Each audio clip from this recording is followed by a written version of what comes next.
अस्सलाम वालेकुम।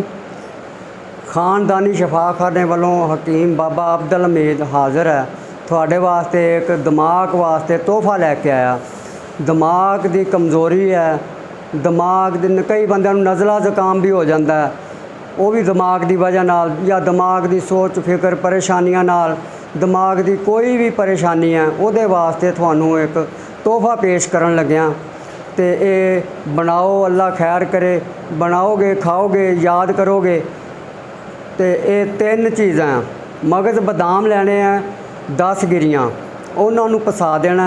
एक छोटी एक या 2 छोटियां लाचियाँ कोरे कुजे दे विच पाणियां ते 2 छुहारे इन्हों को सवेर नूं कढ़ लैना।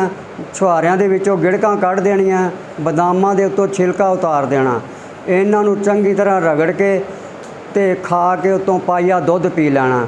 तो इंशाअल्लाह दिमाग थोड़ा महीने 20 दिनों के विच तरो ताज़ा ते ताकतवर हो जाएगा। जड़ियाँ पुरानियां भुलियां हुई चीज़ां वो भी थानू याद आ जाणगियां। अस्सलाम वालेकुम।